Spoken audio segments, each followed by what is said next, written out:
Voyager's Delta Flyer, Star Trek's coolest shuttlecraft explained. When Star Trek Voyager debuted in 1995, one of its recurring gags was the ship's uncanny ability to blow up shuttlecraft at an alarming rate. Fans joked that Voyager must have been carrying dozens of shuttles to keep up with how many were lost, destroyed, or stolen during the crew's adventures in the Delta Quadrant. But in 1998, during Voyager's fifth season, the series stopped being the butt of that joke.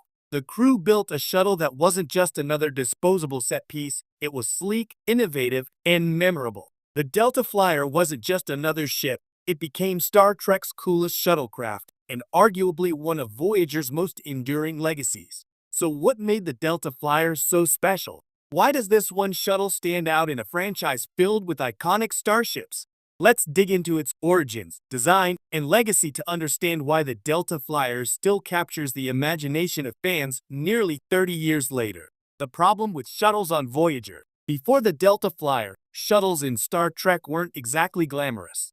The original Enterprise used blocky, practical shuttlecraft that looked more like futuristic vans than fighter jets. By the time of the Next Generation, shuttles had sleeker curves, but were still primarily transport vehicles, slow, fragile, and not built for heavy action.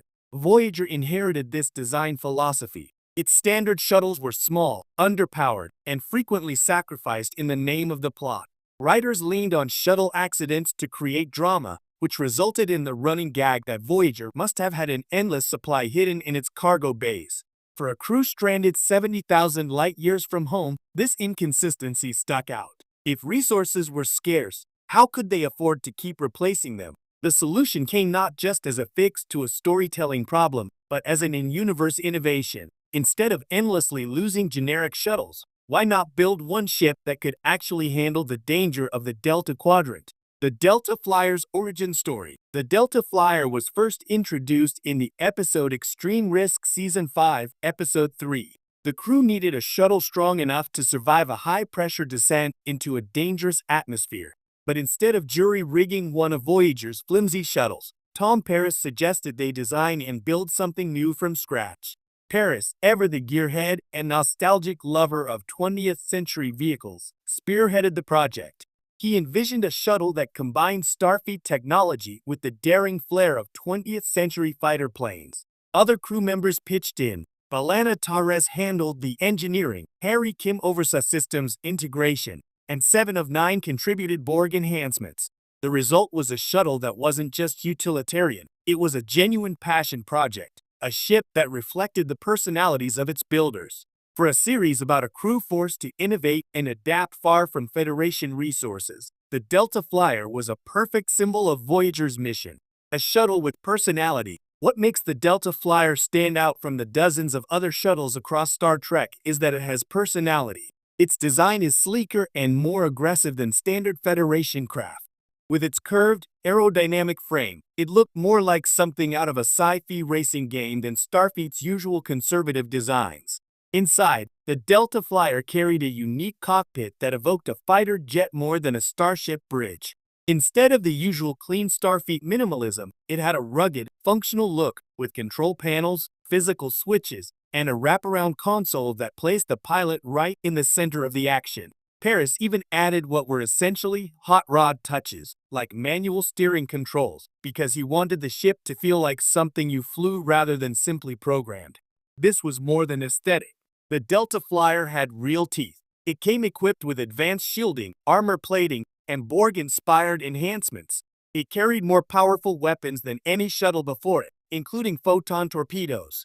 With warp drive, atmospheric capability, and enough room for a small away team, it was more versatile than any small craft Starfleet had ever fielded.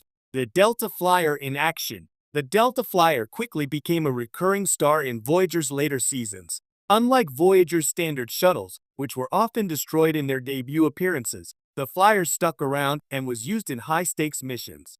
Some of its best moments include Extreme Risk, its debut episode, where it proved itself capable of a dangerous planetary descent. In the flesh, the Flyer became a key vessel during Voyager's delicate first contact mission with species 8472.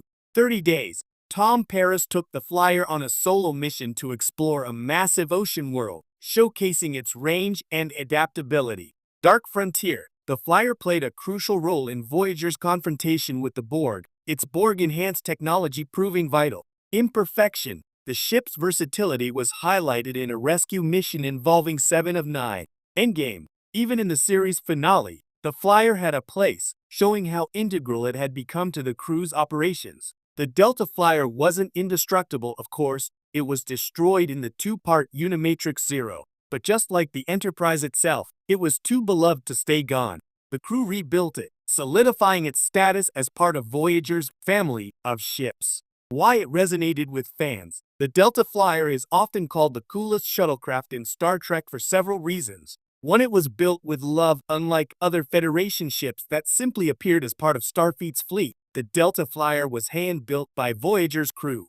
Fans got to see its creation, from the brainstorming to the construction. That sense of ownership gave the Flyer more emotional weight than a generic shuttle. 2, it reflected Voyager's theme. Voyager was about survival and adaptation. The Flyer was a direct manifestation of those themes. Instead of waiting for Starfleet to send reinforcements, the crew innovated their way forward. 3, it looked different. Federation ships often share a certain house style. The Flyer broke that mold, blending Starfleet design with something edgier and more personal. 4, it had personality from its hot rod aesthetic to its fighter cockpit. The Flyer wasn't just another tool. It was an expression of Tom Paris's passions and the crew's ingenuity. 5, it endured. Unlike Voyager's doomed shuttles, the Flyer became a constant presence. It had its own identity, almost like a secondary starship. Legacy of the Delta Flyer. The Delta Flyer didn't just save Voyager from the disposable shuttle problem. It also helped pave the way for Star Trek to take small ships more seriously. Later shows and films experimented with more interesting shuttlecraft and small support vessels, from Enterprise's shuttle pods to the sleek shuttles of Discovery. It also had a second life outside the series. The Delta Flyer has appeared in Star Trek novels, fan projects, and even video games, often treated with the same respect as starships. In some extended universe stories, variants of the Flyer were adopted by Starfleet, showing its influence beyond Voyager. And of course, the Flyer cemented Tom Paris's reputation as more than just Voyager's pilot.